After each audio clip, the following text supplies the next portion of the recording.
नमस्कार, मैं रचना शर्मा चढ़ती कला टाइम टीवी देख रहे हैं सभी दर्शकों का स्वागत करती हूं। आप देख रहे हैं हरियाणा के समाचारों की शुरुआत से पहले एक नजर आज की मुख्य सुर्खियों पर।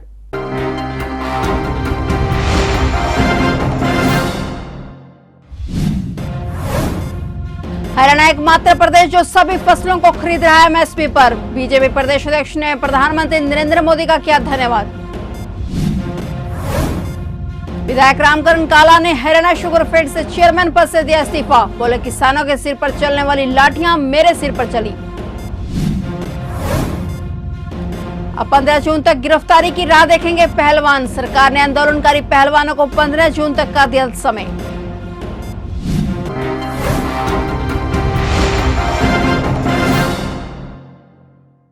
और अब समाचार विस्तार से। धान सहित 14 फसलों के न्यूनतम समर्थन मूल्य में बढ़ोतरी पर बीजेपी प्रदेश अध्यक्ष ओम प्रकाश धनखड़ ने खुशी जाहिर की है और प्रधानमंत्री नरेंद्र मोदी का धन्यवाद व्यक्त किया है। ओम प्रकाश धनखड़ का कहना है कि हरियाणा एकमात्र प्रदेश है जो सभी फसलों को न्यूनतम समर्थन मूल्य पर खरीद रहा है। जिन फसलों को डायरेक्ट नहीं खरीदते उन पर भावांतर भरपाई योजना के तहत सरकार किसानों को रुपए दे रही है। ओम प्रकाश धनखड़ का कहना है कि सूरजमुखी उगाने वाले किसानों को भी हरियाणा सरकार भावांतर के रूप में 1000 रुपए प्रति क्विंटल के हिसाब से दे रही है। प्रदेश अध्यक्ष धनखड़ ने कहा कि बाजार भाव और भावांतर मिलकर न्यूनतम समर्थन मूल्य के बराबर किसान को उसकी फसल का भुगतान किया जा रहा है। सूरजमुखी की एमएसपी पर आंदोलन कर रहे किसानों के बारे में बोलते हुए ओम प्रकाश धनखड़ ने कहा कि हरियाणा सरकार किसान हितैषी सरकार है जो लगभग सभी फसलों को एमएसपी पर खरीद रही है। हरियाणा में किसानों पर किए गए लाठीचार्ज को लेकर सत्ता पक्ष भाजपा जसपा गठबंधन में फूट पड़ती नजर आ रही है। कुरुक्षेत्र में सूरजमुखी की एमएसपी पर खरीद की मांग कर रहे किसानों पर लाठीचार्ज को लेकर सरकार में शामिल जननायक जनता पार्टी के शाहबाद से विधायक रामकरण काला नाराज हैं। बीजेपी विधायक रामकरण काला का गुस्सा तो भाजपा के मंत्री बनवारी लाल की प्रेस कॉन्फ्रेंस में ही फूट पड़ा। उन्होंने लाठीचार्ज के फैसले को गलत बताते हुए शुगरफेड के चेयरमैन पद से इस्तीफे का ऐलान तक कर डाला। रामकरण काला ने कहा कि उनके विधानसभा एरिया में सरकार ने किसानों के साथ जो किया वो गलत है। उन्होंने कहा कि सूरजमुखी की एमएसपी पर खरीद के लिए वे 3 बार मुख्यमंत्री मनोहर लाल से मिल चुके हैं और अब एक बार फिर से सीएम से मुलाकात करेंगे। देखो, मैं उसकी भी निंदा करता हूँ। किसानों के साथ नजायज किसान अपने यहाँ हर 36 किसान वो हर पार्टी से जुड़े हैं, कोई एक पार्टी नहीं है। तो मैं ये कहूँगा उनके साथ बहुत नजायज हुई, ताकि हमारा एक प्रयास था भी उनको वैसी ठहका उनकी सूरजमुखी जो एमएसपी पर खरीदी जाए और वही चर्चा चल रही है अभी भी। अब मैं डिप्टी सीएम साहब से पहले बात हुई, आज भी बात हो रही। डिप्टी सीएम साहब हमारे निर्णय लेंगे इस चीज़ पर भी, मान लिया इसको सूरजमुखी खरीदी जाएगी सारी।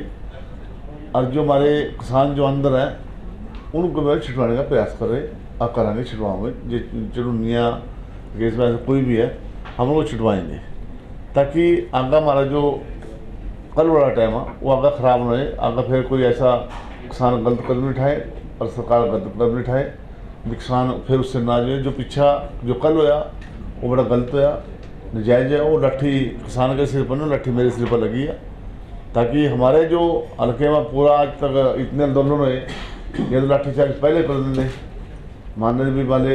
हमारे शाहबाद के जो सूरजमुखी के बारे में जो खरीद के बारे में लाठीचार्ज की जो नहीं करनी चाहिए थी, तो मैं इस चीज़ की भी निंदा करता हूँ। और मैं इस चीज़ को अगर डिप्टी सीएम साहब और सीएम साहब को कहेंगे किसानों के साथ समझौता करता, अरे कि जितनी भी सूरजमुखी है सारी खरीदी अच्छे रेट पर, जो उनका 400 रुपये रेट है उस पर रेट पर। आपने कहा कि सरकार ने जानबूझकर लाठीचार्ज करवाया। देखो, सरकार ने जानबूझ कर नहीं, जो हमारे जो लीडर हैं जो वहाँ के सलाहकार हैं जो पहले तक लाठीचार्ज हुई तो जानबूझ कर ये, और क्या मतलब जब ऐसे समझौता कर देते कोई इसमें आपत्ति थोड़ी थी। देखो, नाम तो किसी का नहीं आता, देखो जो करेगा तो भरेगा। देखो, असी आज साल का जो सूरजमुखी का जो है, सूरजमुखी इशू ऐसा है, ये सरकार को मतलब रेट भी बढ़ रहा, 400 रेट भी कर दिया, सरकार को लॉस भी है इसमें। तो इसलिए जो सरकार तो लॉस सह लेगी पर जिम्मेदार लॉस नहीं सह सकता। नेशनल हाईवे को जाम करना आप सही मानते हैं? नेशनल हाईवे को जाम तो देखो मानता हूँ भी गलत है, पर बाकी किसान जाएगा कहाँ। भारतीय कुश्ती संघ के पूर्व अध्यक्ष ब्रजभूषण शरण सिंह की गिरफ्तारी समेत 5 सूत्रीय मांगों के लिए सरकार ने आंदोलनकारी पहलवानों को 15 जून तक का समय दिया है। अब पहलवानों ने इसके लिए काउंटडाउन शुरू कर दिया है। उधर गिरफ्तारी का आधार बनी नाबालिग ने सुप्रीम कोर्ट पे अपने बयान बदल दिए हैं। अपने बयानों में शोषण नहीं बल्कि भेदभाव की बात कही है। सुप्रीम कोर्ट के पास नाबालिग के पुलिस को दिए हुए बयानों की कॉपी समेत अब तक हुए तीनों बयानों का ब्यौरा है। इस बार नाबालिग के पिता ने स्पष्ट किया है कि उन्होंने बयान लोभ लालच में नहीं बल्कि डर की वजह से बदले हैं। बोल रहे कि सरकार ने जांच पूरी करने के लिए 15 जून तक का टाइम मांगा है, तब तक उन्हें किसी तरह के प्रदर्शन न करने की अपील की गई है। हालांकि पहलवानों का आंदोलन अभी खत्म नहीं हुआ है। बजरंग पुनिया ने कहा कि मीटिंग के बारे में खाप प्रतिनिधियों से चर्चा करेंगे, सबकी सहमति से ही किसी निर्णय पर पहुंचा जाएगा। ब्रजभूषण की गिरफ्तारी के सवाल पर भी खेल मंत्री ने जांच पूरी होने और उनके आधार पर कार्रवाई की बात कही है। करनाल के जयसिंहपुरा में शाहबाद में हुए लाठीचार्ज के बाद किसानों ने जाम लगाने शुरू कर दिए थे। जयसिंहपुरा गांव में भी किसानों ने जाम लगाया था और इसी धरने पर काम करते हुए एक किसान की मौत हो गई थी। उनके घर पहुंचे किसान नेता राकेश टिकैत ने परिवार के साथ दुख साझा किया और कहा कि यह हमारा शहीद है, क्योंकि किसान आंदोलन के दौरान इसकी मौत हुई है। इसलिए प्रशासन को चाहिए कि इसके परिवार की मदद की जाए। यमुनानगर में हुए किसानों पर लाठीचार्ज और वाटर कैनन के चलते यमुनानगर के गधोला टोल प्लाजा पर किसानों ने धरना प्रदर्शन किया और शुरू में किसानों और पुलिस के बीच बहस हुई, लेकिन किसानों ने टोल प्लाजा को टोल फ्री करवा दिया। लेकिन बाद में पुलिस ने किसानों को टोल से हटाकर दूसरी तरफ बिठा दिया, जिसके बाद किसानों ने धरना प्रदर्शन करते हुए दोपहर का लंगर करने के बाद शाहबाद के लिए रवाना हो गए। किसान नेता ने बताया कि शाहबाद में प्रदेश भर के किसान एक बार फिर इकट्ठे होंगे और वहीं से अगली रणनीति तैयार की जाएगी। वहीं सुबह से टोल प्लाजा सुचारू रूप से जारी है। टोल तो जैसे आए उसी टाइम ही इनको एक साइड में हटा दिया था। टोल प्रॉपर चल रहा है, कोई ऐसी दिक्कत नहीं आई है। और अब ये थोड़ी देर पहले चले भी गए यहाँ से। फिलहाल कुछ आदमी तो ये अपने घर चले गए और कुछ आदमी मेरा ख्याल है शाहबाद गए हैं। टोल तो सुबह से चालू है। घरोना में हसनपुर रोड पर प्याज की टिब्बी में आग लग गई, जिससे टिब्बी मालिक को मोटा नुकसान हुआ है। आग लगने की सूचना के बाद पुलिस व फायर ब्रिगेड की गाड़ियां मौके पर पहुंचकर आग पर काबू पाया गया। टिब्बी मालिक ने सरकार से मुआवजे की मांग की है। हसनपुर रोड पर घरोना निवासी नरेश कुमार ने प्याज का स्टॉक लगाया हुआ था, जिसे प्याज की टिब्बी के नाम से भी जाना जाता है। अचानक हाई टेंशन बिजली की तारों में शॉर्ट सर्किट हुआ और चिंगारी प्याज की टिब्बी पर जा गिरी और आग लग गई। देखते देखते आग ने प्याज की सभी टिब्बियों को अपनी चपेट में ले लिया। पीड़ित नरेश ने बताया कि हजारों टन प्याज जल गया है, जिससे उसका 70 लाख के आसपास का प्याज जल चुका है। बिजली की शॉर्ट सर्किट से तार में आग लगने की, उससे ये जो बारदाना था इसमें आग लगी। इसके बाद ये सारा माल लगा हुआ था, ये माल ने आग पकड़ कर सारा नुकसान कर दिया। कितने का माल होगा? ये 50 से 60 लाख का माल है जी। 20 से 25 लाख का बारदाना है। 1 करोड़ के आसपास का नुकसान है। फायर ब्रिगेड मौके पहुंच गई थी। 15 से 20 मिनट तक पहुंची, इतने में तो आग सारी भड़क चुकी थी। करनाल के घरौंडा में गंदे नाले में एक व्यक्ति का शव मिलने से सनसनी फैल गई। लोगों ने इसकी सूचना पुलिस को दी। पुलिस और एफएसएल की टीम मौके पर पहुंची और शव को नाले से बाहर निकाला गया। पुलिस ने शव की शिनाख्त के लिए प्रयास किए, लेकिन पहचान नहीं हो पाई। वहीं पुलिस ने शव को कब्जे में लेकर पोस्टमार्टम हाउस में रखवा दिया है।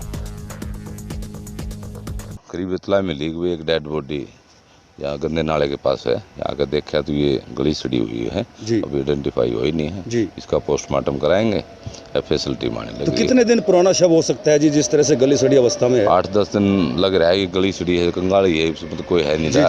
हो सकता है 10-15 दिन। तो कोई गुमशुदा की वगैरह की कोई इतला थाने में पहले से? तला देखते हैं अभी कोई इस तरह की वो हुई तो उसका देखते हैं। एफएसएल की टीम में बुलाई गई है, एफएसएल की टीम आने लग रही है जी। पोस्टमार्टम कराएंगे हर पहलू पे। उद्यम लर्निंग फाउंडेशन की तरफ से हाईवे 152 पर स्थित कलायत आईटीआई में उद्यमी हरियाणा कार्यक्रम आयोजित किया गया। इसमें 150 बच्चों ने भाग लिया और 22 बच्चों को स्वरोजगार स्थापित करने या उद्यमिता के लिए चयन किया गया। फाउंडेशन सदस्य मिताली ने बताया कि उनकी संस्था आईटीआई से पास आउट बच्चों को प्रेरित करती है कि वे नौकरियों के पीछे मत भागें, बल्कि स्वरोजगार स्थापित करें। उद्यमी हरियाणा मिशन के तहत प्रदेश सरकार का सरकारी आईटीआई छात्रों को स्वरोजगार व उद्यमिता कौशल पर केंद्रित किया जाए, ताकि वे स्वरोजगार स्थापित कर सकें। हरियाणा में गर्मी ने फिर से अपना तेवर दिखाना शुरू कर दिया है। दिन का पारा 38 डिग्री पर पहुंच गया है और रात का तापमान 22 डिग्री रिकॉर्ड किया गया है। मौसम विभाग के अनुसार शुक्रवार से मौसम में बदलाव की उम्मीद है। 13 जून तक आंशिक रूप से बादल छाए रहने और बूंदाबांदी की संभावना है, लेकिन इस बदलाव से ज्यादा राहत नहीं मिलेगी। मौसम विभाग के मुताबिक मौसम का ऐसा असर 2 दिन तक ही देखने को मिलेगा। इसके साथ ही 9 से 15 जून के दौरान थोड़े समय के लिए भीषण गर्मी देखने को मिलेगी। इस दौरान पारा 40 से 45 डिग्री सेल्सियस के पार जाने की संभावना है। इस बार जुलाई में हरियाणा, एनसीआर और दिल्ली में दक्षिण पश्चिम मानसून के प्रवेश की संभावना है। तो ये थे हरियाणा के समाचार, और नए समाचारों के साथ फिर से हाजिर होंगे। तब तक के लिए देखते रहिए चढ़ती कला टाइम टीवी।